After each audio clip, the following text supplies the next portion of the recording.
Hello, and welcome back to SpeakCast English, your daily English listening practice podcast, where we tackle real-life situations to help you speak more naturally.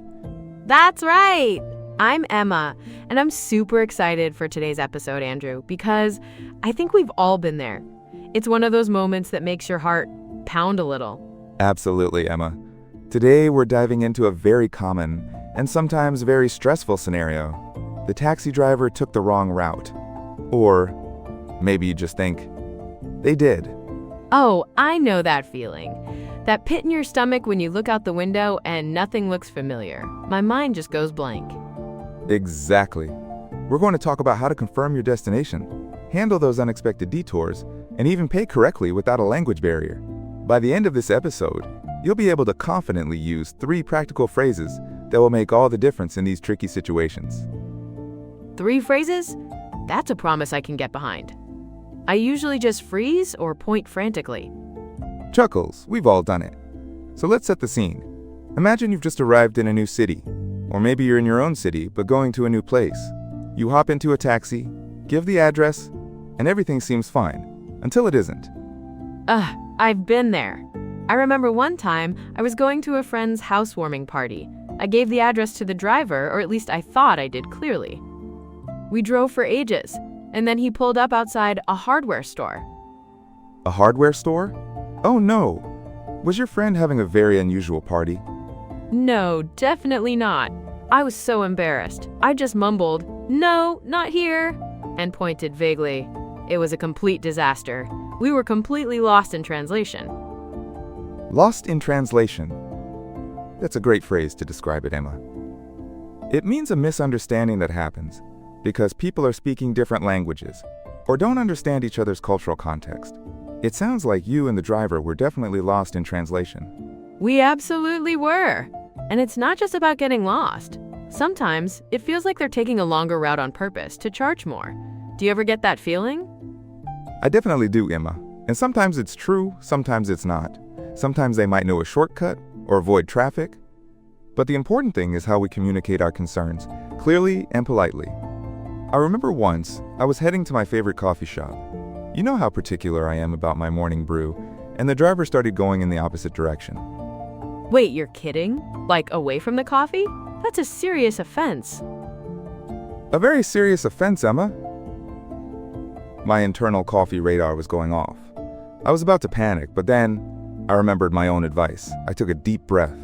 So, what did you say? Because my first thought would be, hey, where are you going? Which probably isn't the best approach. Chuckles, no, probably not the best. It can sound a bit confrontational, and we want to keep things calm. The first thing I did was to politely confirm the destination. That's our first key phrase for today. Could you please confirm the address? Could you please confirm the address? Okay, so instead of accusing, you're just double-checking. That makes sense. Exactly. It's polite, it's clear, and it gives the driver a chance to correct any misunderstanding without feeling attacked. It puts you both on the same page. That's another useful idiom. To be on the same page, meaning you both understand and agree on the same thing. On the same page. I like that. So you're not just saying address, you're adding, could you please confirm? Right. Just saying address can sound a bit abrupt or demanding. Adding, could you please confirm, makes it a request, which is much more polite in English. It sets a respectful tone for the conversation. So you confirmed the address. And then what happened with your coffee? Did you get it? Well, when I said, could you please confirm the address? The driver looked at his GPS and then looked at me and said, oh, my apologies. I thought you said the asterisk other coffee shop, the one on Maple Street. This one is on Elm. He genuinely made a mistake. Oh, so he wasn't trying to trick you. That's a relief. A real sigh of relief. A big sigh of relief. Yes, that's a great expression, Emma, meaning a feeling of relief after a period of worry. It was a good reminder that not every detour is malicious. Sometimes it's just a simple error. So after confirming the address, what if they're still going the wrong way? Or they take a really long way? That brings us to our second key phrase. Once you've confirmed the address and you're still sure something is wrong, you can say, I think we're going the wrong way. Or If you know a specific landmark, you can add, "This isn't the way to landmark/main road." I think we're going the wrong way. That sounds much better than wrong way or you're lost, my usual internal monologue. Much better. Again, it's polite and less confrontational. You're expressing your observation, not an accusation. It leaves room for the driver to explain. Maybe they do know a shortcut, or maybe there's a road closure you don't know about. Sometimes they take an off-the-beaten-path route to avoid heavy traffic. Off the beaten path. That's a nice one. It means a route that's not commonly used, right? Like a less direct way. Exactly. It's usually used for travel, like finding a quiet beach off the beaten path. But it fits here too for a less common route. So if the driver says, "Oh, I'm taking a shortcut," you can then ask, "Is this faster, or will this get us there quicker?" Okay, so first confirm, then politely state your concern. What about the payment part? That's always tricky for me, especially when I don't know the local currency well, or if the meter seems to be running too fast. Ah, the payment. This is where many people, myself included, get a little shy. Our third key phrase is for this moment. How much will that be in total? How much will that be in total? Simple, but effective. I usually just hold out money and hope it's enough, or ask, money.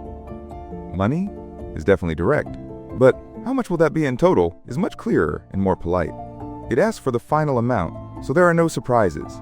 You avoid the situation where they might add on extra charges you weren't expecting. What if they say a number and it sounds really high? Higher than you expected? Good question. You can then politely ask, "Is that including everything?" Or, "Could I get a receipt, please?" The request for a receipt often ensures the driver gives you a fair price, because they know there's a record. It's a way to subtly check if they're cutting corners on the price. Cutting corners. That's another great idiom. It means doing something in the easiest, quickest, or cheapest way, often by sacrificing quality or being a bit dishonest. Precisely. It implies they might be trying to save a bit of money or time by not being entirely fair, so asking for a receipt can help prevent that. Scene change. Deep dive. So Emma, we've talked about these three phrases in context. Now let's really break them down for our listeners. These are the three phrases that will empower you in any taxi situation. I'm ready. My notebook is open. Excellent. Our first phrase, "Could you please confirm the address?" The meaning here is simple. You want the driver to double check and tell you the exact destination they have in mind. It's about clarity. So it's not confirm address, which is what I might say. Exactly. A common mistake for Vietnamese learners, and many others, is to drop the polite phrasing. Confirm address is too direct and can sound demanding. The "could you please" makes it a polite request. Let's try an example. Imagine you're going to the airport. You could say, "Excuse me, could you please confirm the address? I'm going to Tan Son Hat Airport." Oh, that sounds so much better. It's respectful. Right. Now, Emma, how about you try repeating that phrase slowly first, then at a natural pace? Okay. Slowly, could you please confirm the address? Natural pace. Could you please confirm the address? Perfect. The emphasis on confirm and address is just right. Our second phrase, "I think we're going the wrong way." This phrase is for when you suspect a detour or a mistake in the route. It's a gentle way to voice your concern. I tend to just say, wrong way, and point. Which, now that I think about it, sounds a bit rude. It can, yes. The common mistake is being too blunt or accusatory. Saying, "I think," softens it and makes it less confrontational. It opens a dialogue rather than closing one. For example, if you see a familiar landmark pass by in the opposite direction, you could say, "Pardon me, I think we're going the wrong way. My hotel is usually past that big market." That's a good way to explain why you think it's wrong too. It adds context, which is always helpful. Emma, your turn to practice this one. Slowly first, then natural speed. Slowly, I think we're going the wrong way. Natural pace. I think we're going the wrong way. Excellent, Emma. You nailed the intonation, which is important here. It sounds concerned, not angry. And finally, our third essential phrase, how much will that be in total? This is for when your journey is ending and you want to know the final fare. It ensures clarity on the payment. And not just money, like I used to say. Precisely. The common mistake is using overly simplified language like money or how much, which might be understood, but how much will that be in total, is the complete and polite way to ask for the final cost, including any potential tolls or extra fees. Here's an example. After the driver pulls up to your destination, you can ask, "Thank you for the ride. How much will that be in total?" That sounds very polite and clear. I like how in total makes sure you get the full picture. Exactly. It covers everything. Emma, one last practice for this phrase. Slowly. How much will that be in total? Natural pace. How much will that be in total? Fantastic, Emma. You've got the rhythm down. Remember, these phrases aren't just about the words. It's about the polite and clear delivery. Scene change. Shadowing. Get ready to speak along with us. We're going to take a key sentence from our story today. I'll say it slowly first, then at a natural pace. Then Emma will repeat it, and you can repeat right after her. Our sentence today. Excuse me, could you please confirm the address? I think we're going the wrong way. Ready? Here it is slowly. Excuse me, could you please confirm the address? I think we're going the wrong way. Now, Emma, your turn. Excuse me. Could you please confirm the address? I think we're going the wrong way. Great job, Emma. Notice how she connected could you and going the. That's how native speakers often blend words. Now, at a natural speed, listen carefully. Natural pace. Excuse me, could you please confirm the address? I think we're going the wrong way.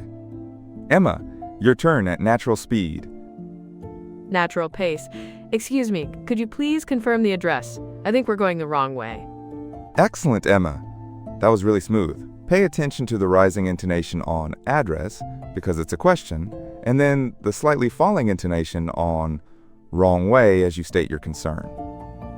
It really helps to hear it slowly first, then at the natural speed. And trying to copy the intonation makes a huge difference in sounding more natural. It absolutely does. Keep practicing that sentence, everyone. The more you shadow, the more natural your English will become. Scene change, wrap up. We learned 3 super practical phrases. Could you please confirm the address? I think we're going the wrong way. And how much will that be in total? Remember, clarity and politeness are your best friends in these situations. These phrases will help you avoid misunderstandings and ensure a smoother journey. I feel so much more confident now. No more frantic pointing for me. Well, maybe a little. Just a little, Emma. Now for our challenge today. In the comments below, tell us about a time you had a confusing experience in a taxi and how one of these phrases might have helped you. Yes, we love hearing your stories. And if you found this episode helpful, please like this video. SUBSCRIBE to the channel so you don't miss any of our daily English listening practice episodes. And leave a comment with your favorite phrase from today. See you next time on SpeakCast English. Outro music starts. Before we finish, let's do a quick recap of today's main ideas and the most useful phrases. Pick 1 or 2 expressions and try them in real life today, even in a very short conversation. Thank you for listening today. We hope this episode helped you practice real English. Please like this video, subscribe to the channel, leave a comment with your favorite phrase from today. You've been listening to SpeakCast English. Thanks for practicing with us, and see you next time on SpeakCast English.